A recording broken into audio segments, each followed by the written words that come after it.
Welcome to selfdiscoverymedia.com, where we discover the communities that are making a difference in the lives of others.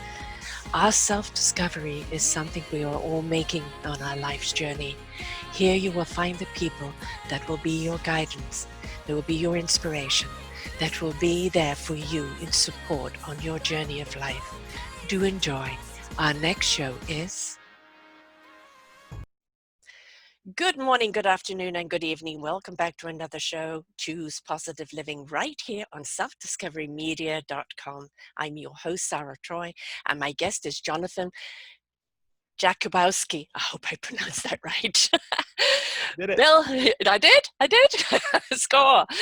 Yes. Bellwether Blues, the effective antidote. What does he mean by that? Well, he says that Americans are living in an era of increasing political turmoil where tensions are heightened and the conflict is a new normal.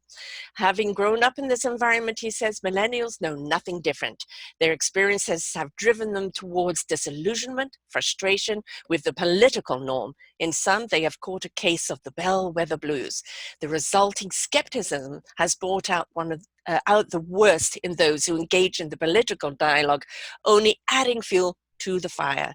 So in the era where the political world is ablaze with hatred, Bellwether Blues offers a highly effective antidote. Rather than allowing the ends to justify the means, Jonathan encourages conservatives to rethink their approach to reaching the millennial generation. Fight or fight might be a natural response to conflict, but there is a third option for conservatives if they choose. Make friends. What a concept. And this counterproductive approach is gleaned through the stories of 7 millennials in wood country, Ohio, who changed their voting preferences from liberal to conservative. So make friends. Well, that's a big one. What? Your mama's telling you to do that when you were little? Welcome to the show, It kind of Jonathan. takes time for that advice to resonate. We don't listen to our parents until we finally have our own kids. So that's probably where it comes from. Yes, my kids don't have their own kids yet, so I'm still not being listened to. Yeah. It is a simple concept, isn't it? The old saying, you get more with honey than you do with vinegar. Yeah, I do. I actually read a proverb this morning, Proverbs 16, and it says, I think something like the words that are sweet like honeycomb are rich to the soul. Mm-hmm. So there's a lot of truth to being able to get past the walls and the skepticism that exists in an interpersonal relationship with words that are kind and just. And when we live in an era where social media fits of rage are our everyday norm, it's even more refreshing to have a voice that comes in that speaks compassionately to you. I've been through the rage thing, and it never suited me. It always made me feel discombobulated and just empty and consequently sick. And it's frustrating because you may spend that anger, but nothing is resolved out of it. Not to say that sometimes you need to have a rant and rage, or you need to get angry and spend the anger. It's just a question of who do you spend it at. It's we're inclined to attack people to get rid of our frustration and attack what we don't know, or attack what is different. And sometimes we're just mad and we're going to attack everybody because I'm mad and I don't know what to do with it. And when I'm looking, from where I am into America right now, I'm seeing an awful lot of that. And I have a new saying that actionism is the new activism. And, activism is very much that kind of ranting and raving about what is wrong. Actionism is stepping up and setting it right. And we need the anger because that ignites people into action, which is great. But we've got to be careful how we impose that anger on other people, because they've had enough of it.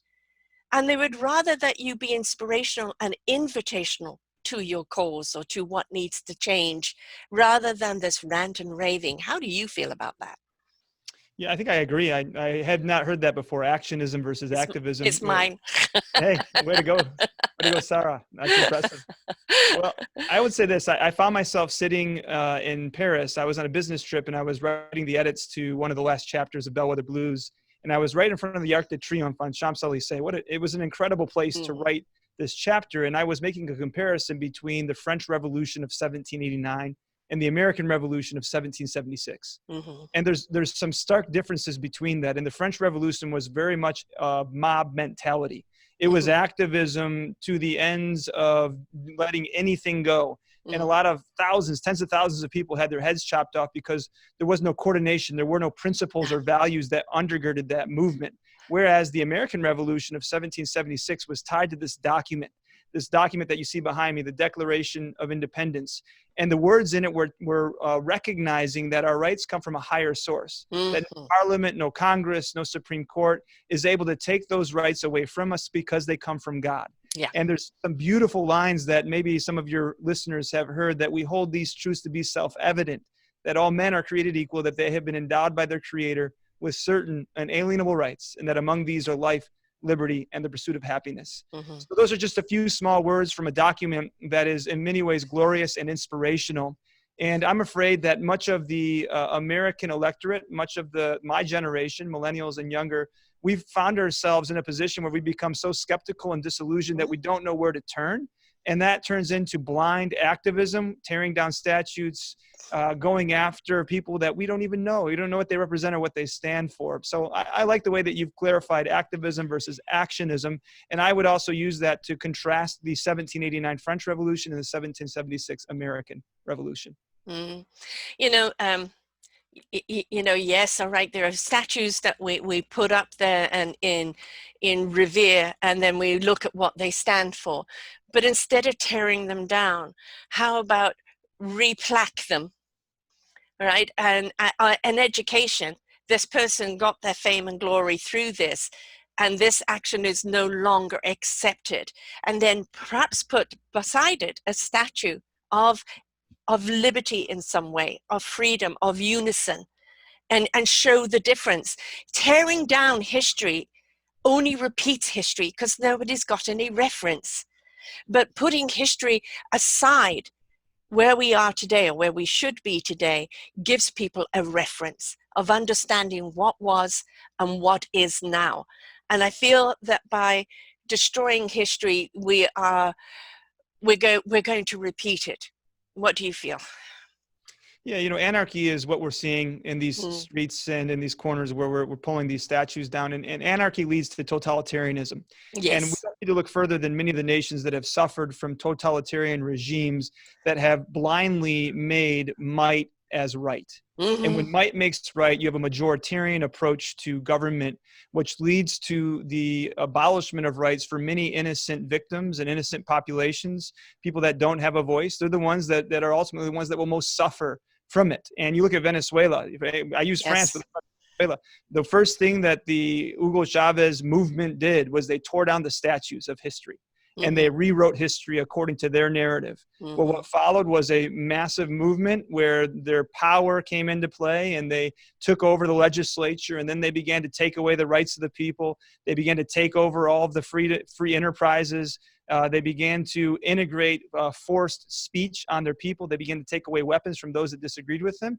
And what do we have now? We have a Venezuela that is in mass chaos, in terror, many people suffering under a regime that crushes them with despotism. That's the problem that I see with this anarchist approach towards revolutionizing things. They're not patient enough to recognize that we need to make decisions on the basis of right. Yeah. Right needs to make might. And that is really the beautiful nature of the principles of the Declaration of Independence, of the vision for government that America has not fully nor perfectly pursued or brought about. But the reason why I wrote this book, Bellwether Blues, was because I wanted to restore some of those principles, some of those higher ideals, to call my generation, the millennial generation, who yearns for freedom, to understand that freedom must be tied to principles that are eternal, that apply to everybody. And even if we don't like something, if we don't enjoy or appreciate something, let's understand more about what it is that we're so angry about, and get deeper into conversation, understand that the processes created, the checks and balances, are there in order to protect speech and to protect those that might disagree with us. And there's this thing called free will and free speech. And we have to be mindful and responsible of our speech. If we are disagreeing with something, there are ways to articulate that without being condemning or damning or hatred. And I think what we've done is just gone straight, push the button to hatred. If you don't agree with me, you are wrong, and I hate you and you're going to hell. That is not conversation. Everybody has a right to a point of view, and only when you put that point of view on the table respectfully can everybody see what everybody's talking about and probably realize that there is a common denominator there, that there's a thread between everybody's conversation. Now you've got something to work with. But when you've got the yelling and the abuse at each other, and I'm right, you're wrong, and where is the conversation of that? Where are the solutions in that? Nobody can hear anyone above the hatred, and that hatred loses voice and takes up arms.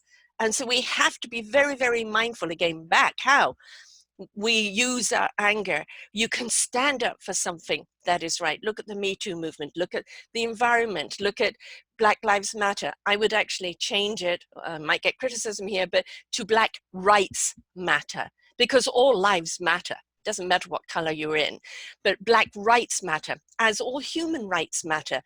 Nobody should take the rights away from anyone, anybody, just because based on the color of their skin or their religion or their sex or anything else. So I think calm, cool, collected conversations need to be brought to the table. But do you see that happening? I see a lot of millennials that I know, my children's age, which is 30, 31, 35 and 37, lots of deep conversations going on.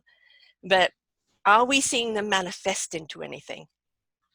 Well, there's a couple of things that I would say to that. The millennial generation is one of the most maligned generations in the present conversation. It's also the largest generation in America. Millennials are aged between 24 and 39 years of age, having been born between 1981 and 1996. And the thing about millennials is they're quite different. Millennials on the coast in California, Oregon, Washington, or New York and Massachusetts are very different from millennials in my state, the state of Ohio, or the state of Kentucky, or the state of Arizona, or the state of Texas. So we have to understand there must be some nuance to this generation. Not all millennials are the same. But what I've seen through empirical evidence is as the left has gone so far to the left that they've abandoned this statement that I might disagree with you, but I will defend your right to say it even to the death. Right. That was a principle of classical liberalism from Thomas Jefferson and James Madison, dates way back into the 18th century, that was brought forward in many ways by a lot of the champions of the Democratic Party, including JFK, for example. Well, that principle has been abandoned entirely. And now they're using forced speech and power to try to force people into a specific mold that they want. And if they don't, you are an enemy. If you aren't an ally, you're an enemy. That's a false dichotomy, and it represents a false choice for many millennials who find significant distaste in that. And these millennials that are in mainland America especially see that.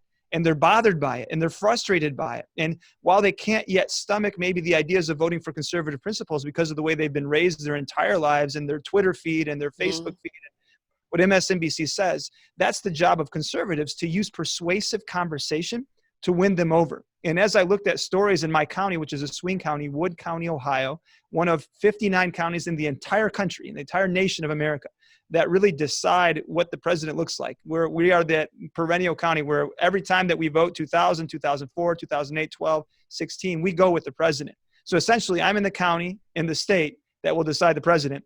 Well, you look at the voting patterns of millennials in my county, and what I saw is when individuals stepped into their lives and provided mentorship, compassion, conversation, when they communicated principles in a winsome manner, it really affected the perspective of these millennials to the point where they changed their voting persuasion. Inviting people into the conversation, be willing to listen to them, be willing to hear them, be willing to address to the best of your ability. I think also what's happening a great deal is morals have been abandoned in so many ways. And this is, I know you're a very religious person, but this is even beyond religion. This is just human dignity. And we are seeing things in power, in office right now, that we would not accept from a regular human being. the behavior, the speech, the actions. We would not accept it whatsoever. Yet it seems to be that when people get into a state of power, they have liberty to do whatever they want and say and act in any way they want, however a reflection it has, or to whoever it damns. And I know from the millennials, I know that that's a lot of frustration from them of, why are they allowed to get away with this? What is in place to protect their speech, but not give me my speech? And I think somewhere along the line, systems are broken, badly broken all along the line. We're looking at education, we're looking at police force, we're looking at healthcare, we're looking at the political. And I think everything needs to kind of be put in the wash and come out and start anew. And I think it's going to take the millennials and the next generation down to be the ones to do it. Because I know you guys are fed up and don't want this bickering and this hatred and this demeaning and this demoralizing and this pulling down anymore. You want to hear articulate conversation of what is the solution to the problem and how do we resolve it? Perhaps I think one of the concerns I have with the millennial generation is, there's terms like snowflakes, and somebody using that's probably going to shut you down right away. Nevertheless, millennials have to learn to hear hard things. They have to learn to hear truths. And the people that can deliver those truths are the people that they most trust. It's going to be hard for them to trust somebody that's on the other side of a screen, typing at them some message of vitriol and anger and rage. Having said that, they don't have the right to then go and try and hurt that person or malign them or name them. Obviously, you have the freedom to do whatever you want from a speech vantage point, but a lot of millennials have taken that and turned that into violence. There's a story in Bellwether Blues at the very end of the book in chapter 10, where I talk about a young man who was encouraged by the likes of Hillary Clinton and Eric Holder and others through their speech talking about you need to go out and start using violence, take them below the knees, go at them, get up in their faces, shame them when they're in public. Things that Maxine Waters was saying. He was inspired by these things and thought, well, I'm not doing enough to support this worldview, so I need to take action. Well, he found himself in a post office, and there were thousands of dollars worth of these slate cards that are used to share county candidate information with people throughout our county. And he decided to start taking those slate cards and tearing them up and throwing them in the trash. I mean, that's a federal crime. You're tampering with federal mail. Well, I was in the story because I was able to confront this individual, and in the conversation, as I recognized what he was doing, he was taking this and saying, I must take action because I so disagree with President Trump that I'm going to go and destroy this stuff. Now, that is improper, it is illegal, and it is wrong. So I gave him an option. Approach. I can send you to the county sheriff right now, who will take you in front of a judge, and you're going to have a record that's going to be problematic with some serious fines and maybe jail time tied to it. Or you can come and have lunch with me, and we're going to have a conversation. And I'm going to explain to you why conservative principles, as Ronald Reagan once stated, are the last best hope for America.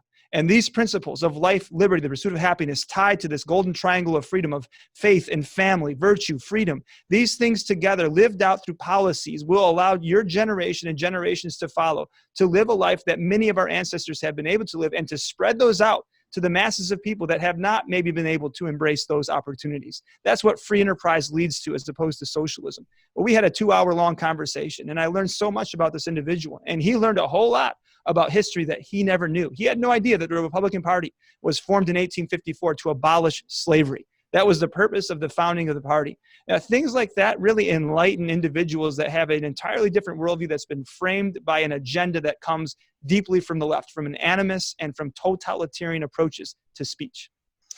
Do you not think, though, at the present moment, though, that the Republicans are not representing themselves very well?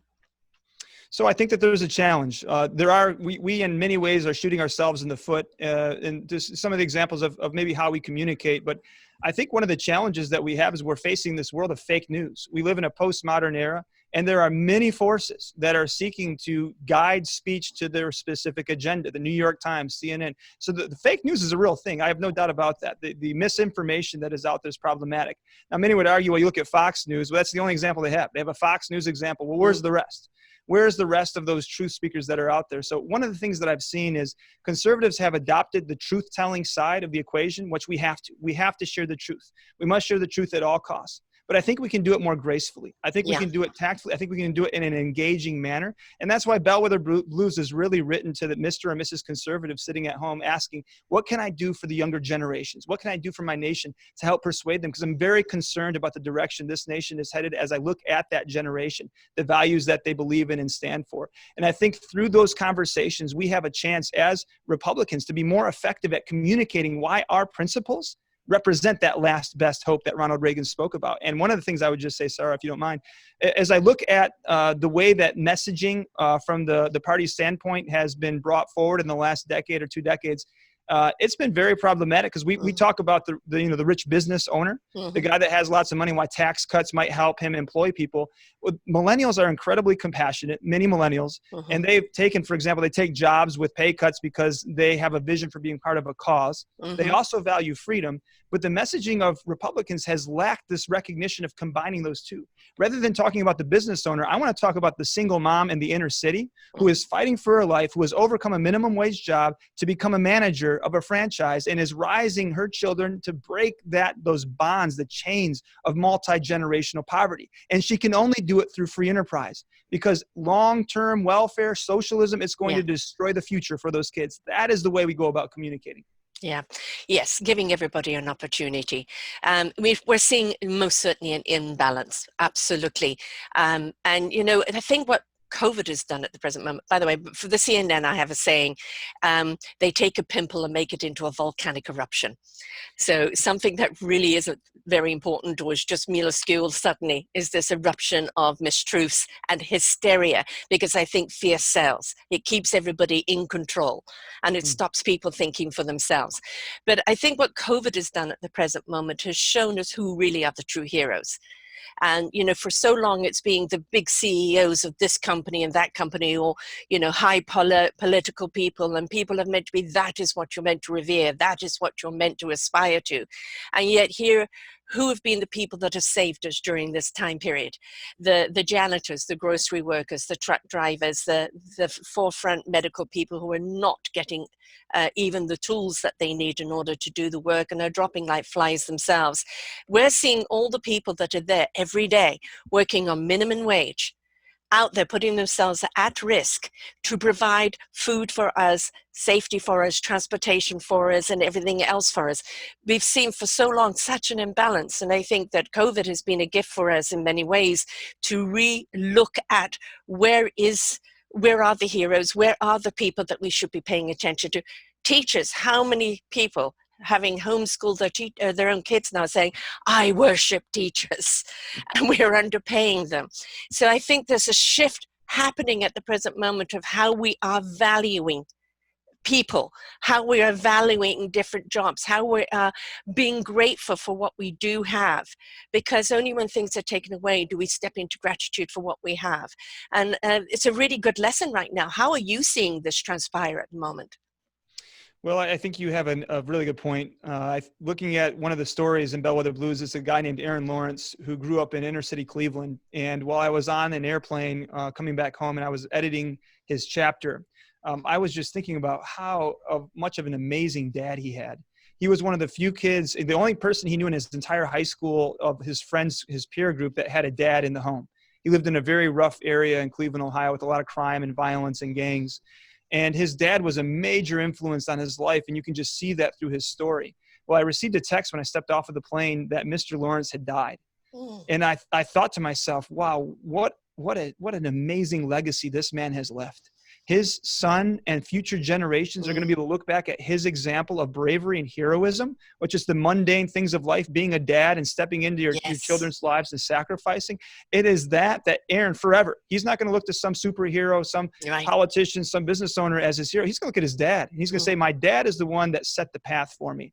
And that's why, these principles that matter so much involve family. And I think you're right. I think COVID-19 has really made us focus on those relationships closest to us. And I believe that the millennial generation might be the most isolated generation. In many cases, a lot of millennials are imprisoned in a state of their own loneliness. They're behind screens all day long. They're on cell phones all day long. They have apps that connect them with people. They've lost the art of communication and authentic relationship. And that's why it's the job of conservative leaders to step into their lives, provide mentorship, My life would not be where it is today were it not for older people that came into my life and said, hey, you matter. I care Yeah. about you. Let me invest in your life. Let me provide mentorship, ways forward so you can avoid the pitfalls that maybe I fell into. If conservatives start to do that, they will effectively persuade this generation in a way they can't even begin to imagine. Mm. One of the things that I'm loving from a personal point of view as a podcaster is we're seeing everybody now online doing their shows. And whereas the people would come in for an interview on these talk shows, I like the Daily Show and Colbert and things like this. They would be there 2 or 3 minutes and it would be a pitch and then gone, and then there'd be somebody else. And now we're seeing through their podcast shows, conversations are going deeper, they're going longer, they're being more relevant, because this is what people are wanting. They want to see people in their own environment, being relaxed, being themselves, and just speaking from the heart and speaking their truth. And from that, we are learning. So I think, podcasting is going to be, has become the medium now of where people can truly listen to people on what they really represent and what they really are inviting people to do, and the mentorship and the wisdom that is being shared through it. And it's wonderful to see those conversations taking place. And I think what we're seeing is millennials stepping up and saying, I haven't felt heard, or I haven't felt I've even had someone to talk to. And now I'm actually feeling that there's somebody speaking to me, or there's somebody I can speak to about the problem. Are you seeing that? Or is it just from my perspective as a podcaster, I'm seeing that?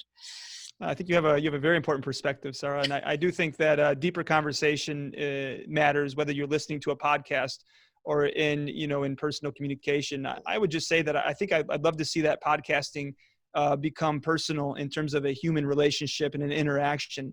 And Yeah. I think the more that we can encourage those kind of interactions, the more we can influence that generation, because I do believe the millennials yearn for truth. They yearn for authenticity. Yes. In a world where there's so many perspectives authored, that's something that they deeply desire. And we have the ability to offer that through this interpersonal communication. And one of the things that I get asked often on the interviews I'm on is, well, it seems like kind of an impossible task. How am I going to convince the Antifa-minded, statue-pulling down millennial who's woke? How am I going to do that? And I said, it's not that complex. I mean, you have a millennial in your life.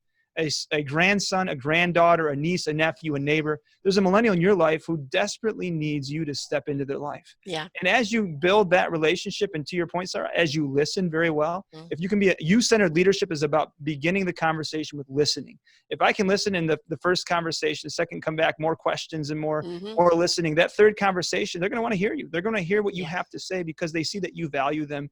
And as that currency of trust develops, you start to see this beautiful thing develop. Millennials are desperate for that. And that's my clarion call today to many of those that are out there asking, what can I do? It's develop authentic relationship. And that means authentic relationship with yourself. A millennial can see a fraud a mile away, right? It's, if you do not believe it yourself, if you're not coming from a space of heart. I do many, many business shows. And the delight of these business shows is that business now isn't about profit at the expense of people and planet. It is now invest in the people, use in better resources from the planet and give back, and the profit will come. And that when it comes from your heart, then people will want to purchase from you, want to do business from you. And we're seeing that changing so much in industry now, and in some parts of the world in government as well. Speak earnestly from your heart, from what you believe in, of why you care, and people will be more eager to listen to you. Well, there was a guy 2,000 years ago who loved us enough to come onto this earth to give his life for us. And the message of love is a message of sacrifice. When Jesus came and died on the cross and was set free, which is the foundation of my faith, it informs me that I must step out and into other people's lives to tell them how much they matter. Scripture talks about the God's creation and how he formed us in the womb. Before we were formed in the womb, he knew us. Before we were ever called by name, he set us apart and he chose us to fulfill this destiny and purpose he had for us. And I believe that example of sacrifice must inform us. And by the way, Jesus spent most of his time with 12 people. It was a small group of people. I think often we think that the best way to approach influencing people is through the masses of social media, 1,000 followers or 10,000 followers. Yep. The most persuasive way is that modeled by Jesus himself, which was 12 people in a very close interrelational circle. And through the conversation, through the authentic relationship, through the times spent, he was able to create a movement that has shaped the entire Right. world. Exactly. And, people say to me, how many people listen to your shows? And I go, all those that are ready to hear. All I can do is put them out there, ready for people in library, Orchard of Wisdom library here. And when people are ready to hear that, they will click on. We can't force people, but we can leave the material there ready for them, easy to find when they're ready to hear. And there's no point preaching to people. They shut off immediately. But when we speak from a heart and truth and a place of compassion and collaboration, now they're open to listening and opening to participate. So, God is love, and love is not hate. Love is kindness. Love is caringness. Love is compassion. Love is collaboration. It is a vibration and a frequency that will make things grow. And so when we step into a place of love, we're stepping into God's love, and we are then being God's love in everything that we do, in everything that we are. So if we're so angry at the world, maybe what we have to do is look into ourselves and go, how can I release this anger from me and find the love within me for me? Because to love yourself is what God wants you to do. To be abundant in that love, so the cup runneth over and spills on other people, is what love is all about. It's to be abundant in it so you can share that love with everyone else. That is God's love. But we're looking outside all the time for solutions. We're looking outside for someone to fix us, instead of going inside into our hearts and our souls and taking that journey inwardly and getting rid of what baggage we're carrying that does not suit us, and looking at the compassion of self so we can bring it to other people. And then I think we will see a far more harmonious world. So it's don't spend the anger out. Deal with it from the inside so that you can release the love. Well, Sarah, I appreciate your message. I would say that the two greatest commandments that are talked about by Jesus himself is you love the Lord your God with your heart, soul, mind, and strength. Then you love your neighbor as yourself. Mm-hmm. You can't love your neighbor if you don't love yourself. And God teaches us that we are fearfully and wonderfully made. I also recognize the limitations of my capabilities. I recognize that I fall short. I recognize that my flesh and the things that have led me to go astray, what has happened throughout my life, means that I am a immoral and I fall short in many occasions. But that's why I believe in God's power, the power that God gives to me to live a life that is virtuous, to live a life that is whole.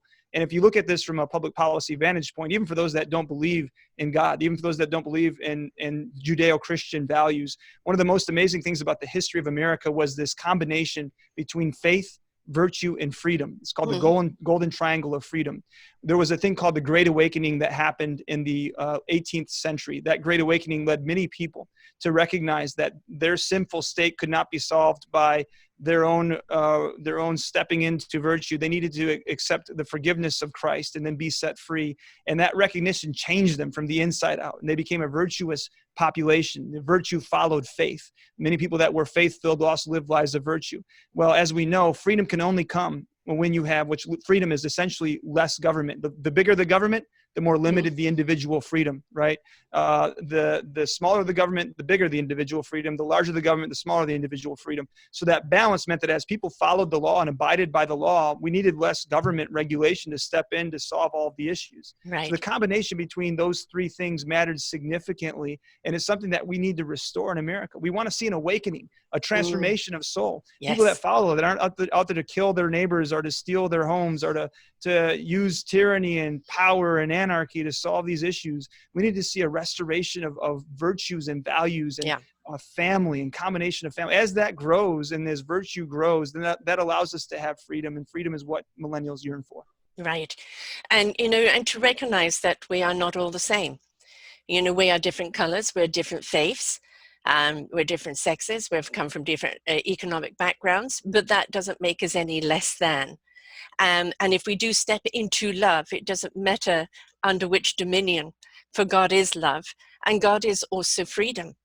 There aren't any boundaries or boxes or conditions. If you are with love, in love, then you are spreading that love. And one of the things I firmly believe, absolutely, totally agree with you, government has got way too big and way too powerful and has forgotten that it's serving the people. And I think very much going back to the community serving themselves, the village. The village was only as strong as everybody's participation. Even the village idiot had a part to play in it. Everybody had a role to play in the strength of that village. If we go back to looking at our own communities and understanding that the thriving of that community comes from all of our participation and being there for each other with love, with caring, with kindness, we would have stronger communities and less dysfunction, and we would see a far more harmonious place. And I think that millennials most certainly have the rational to do that. I think they can see the solutions in doing that. And I think it's just stepping into doing that. And if you want your voice heard, speak out. Well, the conversation is a really interesting one. It's one that is not going to be solved easily. It's not going to be solved quickly.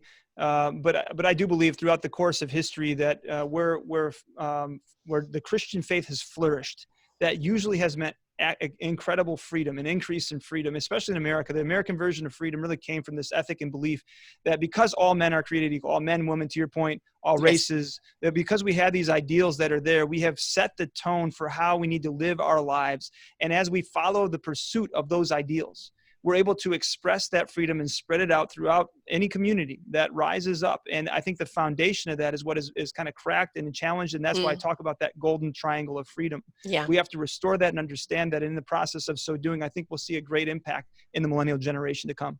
Yeah. Do unto others as you hope they would do unto you. Don't treat them cruelly, then they won't treat you cruelly. Treat them kindly, they'll treat you kindly. I mean, that's the way the energy flows. We're seeing today a lot of millennials that are stepping up in politics. Their voices are being heard. They're beating their old status quo in a way that is mind-blowing.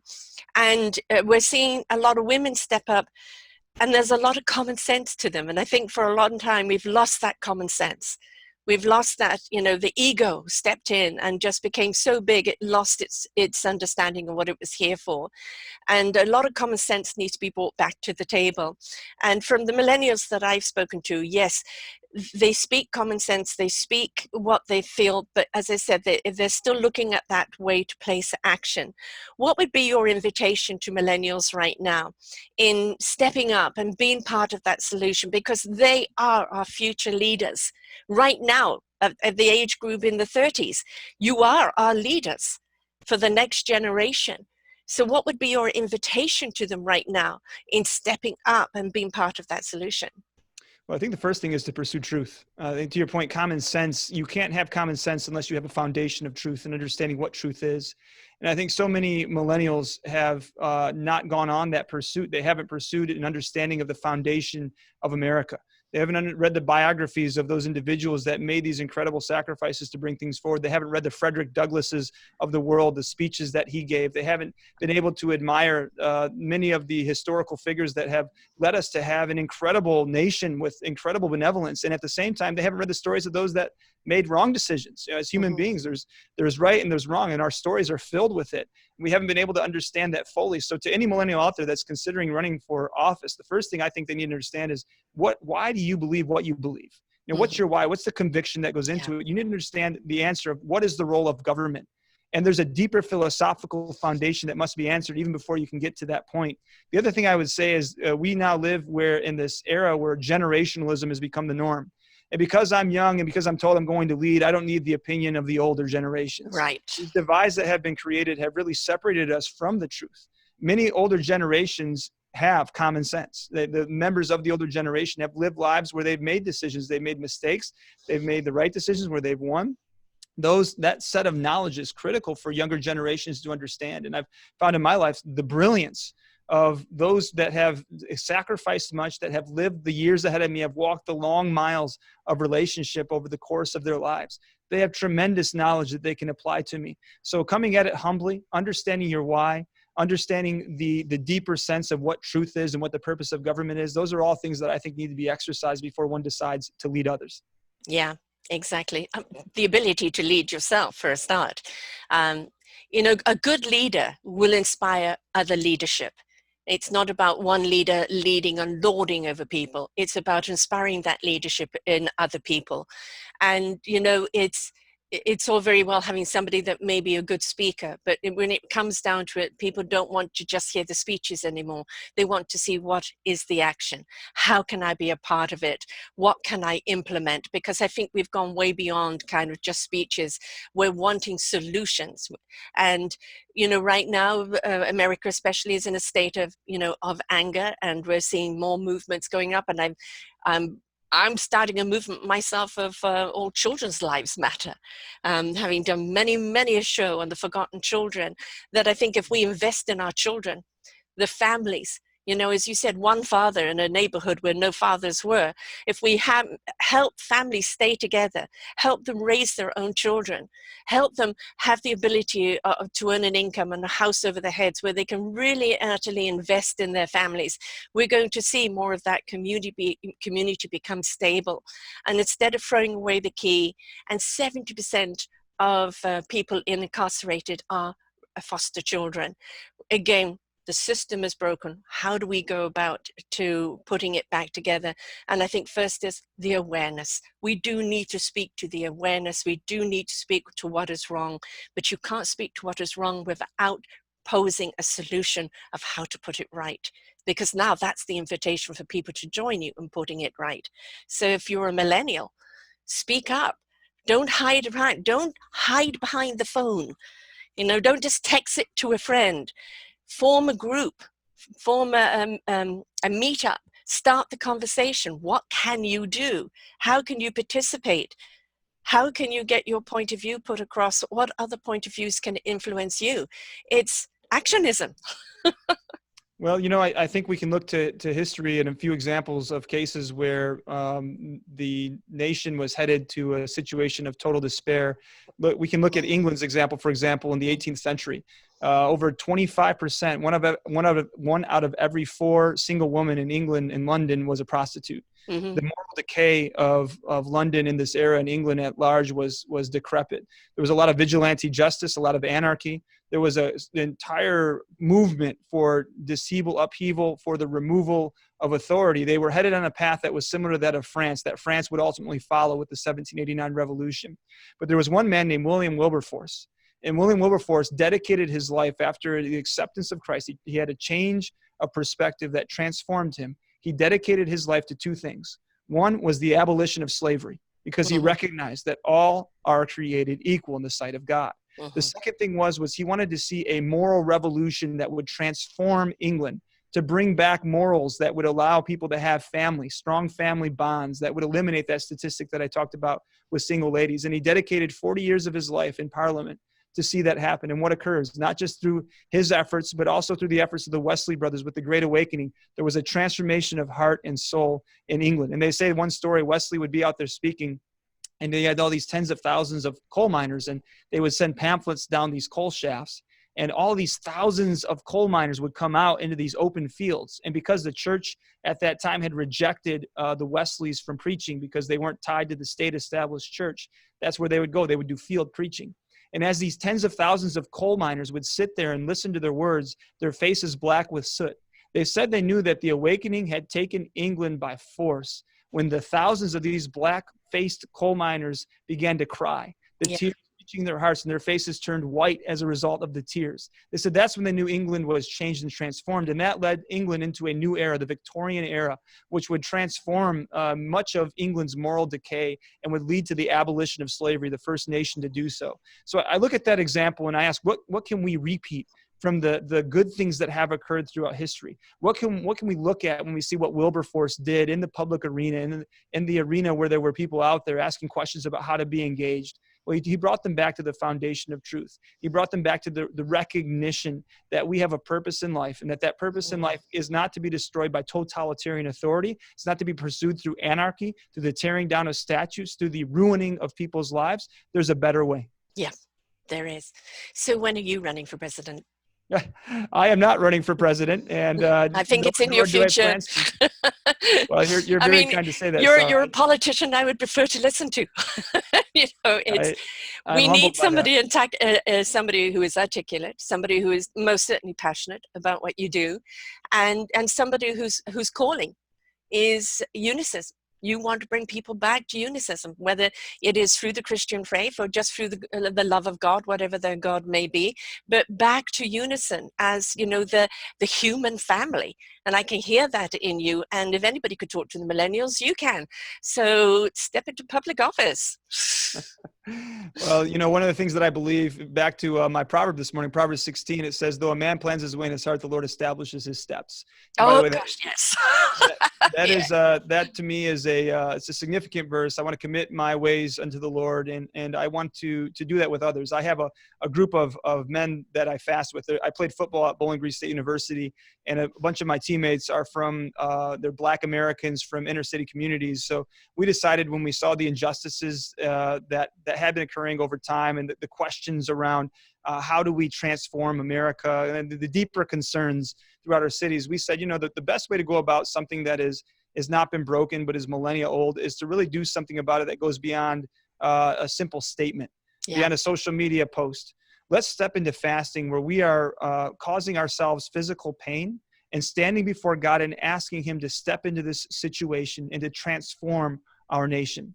And we've been doing it for about 7 weeks now. And I can tell you, Sarah, that the power of those prayers, that if you could see my text thread, if you could see the prayers coming from my brothers throughout this country who are with me in this, and to see what God has done to answer those prayers in small ways and now large ways, has been absolutely transformational. So as I look at the church broadly, and I know your audience is probably not representative of a church, but what I'm It's calling broad it's very spectrum. broad. What I'm Mm-hmm. calling your listeners, I want them to know what I'm calling the church to do in America is to fast and to pray and to step out and step in, to live. You talked about the golden rule, to live out that golden rule and to step into people's lives in such a way that they see that you care about them and that God cares about them even more so.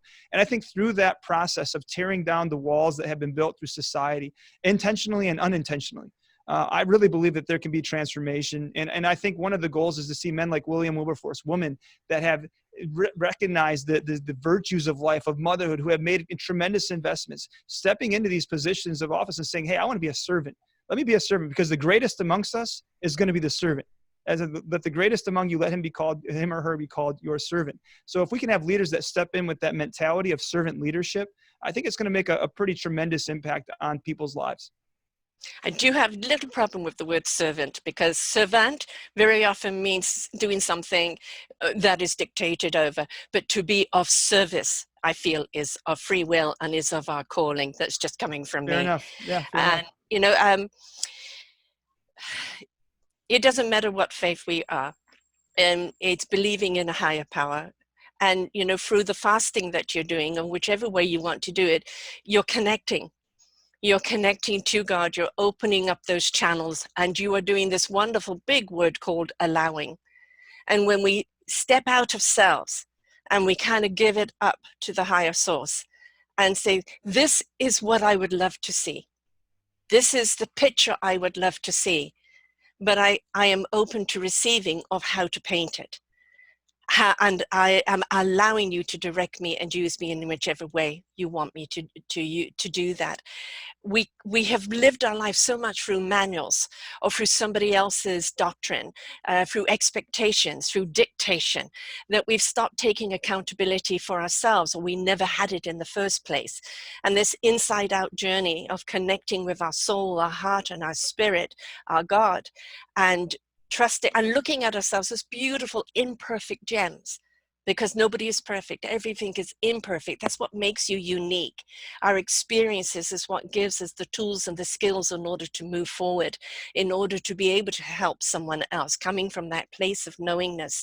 And if we're willing to release and open up to receive, we will be guided forward on a path, in a vibration, in that loving vibration that will open and invite other people into it. As I say, it's become the the instrument that you are. Find your orchestra and play the music that resonates out and invites people to dance. And I think that's where we're at in life right now. We don't want any more anger, any more anarchy, any more violence. We've seen that for so long. We're wanting the harmonious song to sing, to invite our souls to dance, our spirits to be uplifted, and our hearts to be engaged. And it doesn't matter which way you come at it, as long as you go and embrace it in some form or other. Well, sir, I appreciate your message. You speak very beautifully. Your worldview and my worldview are going to have some difference, obviously. Mm-hmm. With the Christian worldview, it's an exclusive claim. It's an exclusive claim that Jesus is the answer to all of our problems and solutions. The good news is I think in conversations like these, and one of the reasons why, as I've traveled the world, I've been to Southeast Asia, Africa, Latin America. I've met many people of many different faiths and backgrounds, and I hold fast to my conviction and belief that Jesus came and he died and he resurrected from the grave, and it is his solution. In fact, I look at this analogy where around the world, there are people at the base of the mountain, and all humans want to arrive at some, whatever they call heaven, at this vision of heaven at the top of the mountain. There's only one meta-narrative, one story in the world that allows for God himself to come down the mountain, to take us on his shoulders and carry us up, because getting up that mountain is impossible for human beings, because we're full of sin and we fall short. And I recognize that, and I stand behind that truth claim and always will. And the Bible talks about John 1:14, that Jesus came full of grace and truth.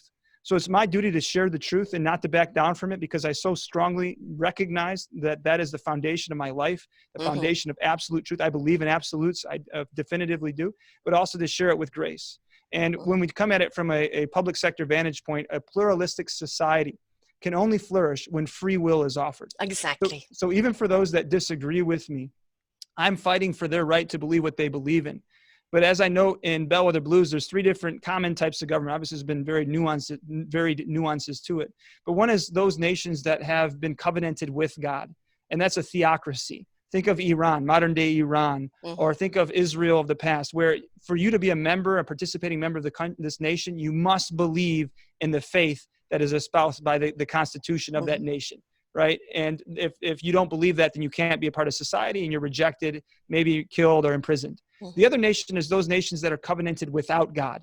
Think of North Korea or China or the Soviet Union, where if you had a faith in God, many Christians persecuted, martyred, killed because of their belief in God, and other faiths as well. I mean, think of the Uyghurs in China and the persecution that they're facing today because they have a faith that is contradicting of the state narrative. The beautiful thing about nations like America and Canada is that we're a pluralistic society, and America specifically was covenanted under God. And what that means is that we recognize that the lawgiver, the laws of nature and of nature's God, is the first few lines of the Declaration of Independence, when in the course of human events it becomes necessary for one people to dissolve the political bands which have connected them with another, and to assume amongst the powers of the earth the separate and equal station to which the laws of nature and nature's God entitle them. That's the first paragraph of the Declaration of Independence. It's calling for the laws of nature, meaning we recognize the lawgiver has given us these laws, and we believe in the lawgiver. But any member of society, even if they don't believe in God, but they follow those laws, they take care of their neighbor, they don't murder others, they don't rob, they don't steal, they don't cheat. The 10 Commandments, essentially, if they follow those laws, they can flourish in society. So that's the beautiful aspect of America, is that we have that pluralistic society. But once people begin to disobey those laws, when they start to contradict those things and create anarchy, and when might makes right, that's when that pluralistic society of human flourishing breaks down. Exactly. So it doesn't matter where you're coming from. It's the common sense. Some people don't like the word laws. Okay, call them codes of conduct.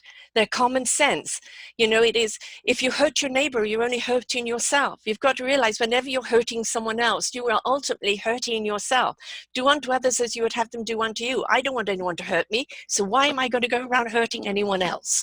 So, if we can come back to that common sense of the way we treat each other, the way we treat ourselves, we will end up with a society that is just so much kinder to one another. And I still do wish that as a Republican, that you would go and gather all those Republicans up and kind of show them a new way to go. And certainly the next generation of Republicans, it might be too late for some of them over there, they're just too entrenched. But we need to see that that point of view of bringing it back down to a common sense, to a code of conduct, to the 10 commandments, just to an ability to look at things not from, I've got to protect my own position, which is how we look at Republicans right now. I've got to protect my own position. I can't stand up against what's going on out there, otherwise I'll lose my position. You've got to be willing to lose everything, sacrifice everything for the greater good. And I would love you to get in there and have a good talk with them, have a good conversation with them, okay? Can you make that happen? Well, we are having conversations, all the time, and at the local level, especially, I'm engaged in our leaders here. But the reason I wrote Bellwether Blues is to really to call out the virtues that the platform represents and stands for. And I think one of the things that is challenging today is it's not just one side or the other. It's coming from all sides. I mean, I told you, Hillary Clinton, Eric Holder, the things that they said that motivated these perverse actions is very clear. It's on the record. So one of the things that you see is in the public record, speaking truth matters. And it's hard to engage authentic relationship, but there's so many people out here who aren't going to be running for public office. So many people that are at home, reading the newspaper or deep in conversations, doing the most heroic things about society, to your point earlier, being moms and dads, being grandmothers and grandfathers. Those are the people that I think are receiving this book in mass. And thankfully, it's been taken very well. I've been on 30 plus interviews over the last 2 weeks. So the message is going across the nation, from the East Coast to the West Coast, from the North to the South. And while I recognize that, my position as an author might be limited, I want to use that voice to stand behind principles that I think bring out the better angels of our nature, which is what James Madison would have said in the Federalist Papers. Mm-hmm. Exactly. Oh, we need better nature out there for sure. So now, how do people buy the book, and how do people get hold of you? Well, thank you for asking, Sarah. I appreciate being on your show. I am honored by the invitation. It means a lot. My pleasure. So you can find the book's called Bellwether Blues. For those that are looking, I have the book right here. One of the first things I learned is how you actually spell it. Bellwether is the spelling of Bellwether Blues. And you can find it on Amazon, Books A Million, Barnes & Noble. We have it in audio. We have it on Kindle, so making it as easily accessible as possible. And then our website is bellwetherbluesbook.com. And I have videos of the 7 stories of those millennials that made that pivotal decision to change their voting persuasion from Obama to Trump. And I communicate why, what was the process of their story, and what can we learn from their story. So all that information can be found at bellwetherbluesbook.com. And that's the way that you can reach out to us as well. There's an info box. My email address is my first name, Jonathan, @bellwetherbluesbook.com. Okay. And, politically, I do hope that actually we see a kind of a clean slate, because it is quite honestly a disgrace at the present moment. And I think a reflection from people around the world are just saying enough is enough. It's time just to start again, pull the plug and start again, and go back to what is the leadership meant to stand for. And it's meant to stand there for the people. It's meant to represent the people. It's meant to bring the country together, to make it thrive, to make it grow, to be in unison, united. And I think we have forgotten that, and we've seen divided. As I say, we divided, we fall. We need to see unison and people come back together. And to do that, we just need to see some fresh faces and fresh point of views, and people taking responsibility of their own decision making and what part they are going to be to play with it. Don't just point at the finger. There's 3 pointing back at you. What are you going to do about it? How are you going to change? Because you are the change that we seek. Thank you so much for sharing with us here today, Jonathan. Thanks for having me on, Sarah. I appreciate it. I wish you all the best. God bless you and your listeners. Thank you, and to you too. Until next time, folks, lots of food for thought here. Don't forget to share the show, have a conversation about it. Don't argue, please. Just converse, lay it out on the table, and really look at what are the common threads and what you can do about it. Until next time, bye for now. We hope you enjoyed the show. We look forward to bringing you more shows. Please go to selfdiscoverymedia.com/shows, and you will see the incredible lineup of genres and shows that we have for you. We are here to make a difference in your life. Thank you for listening.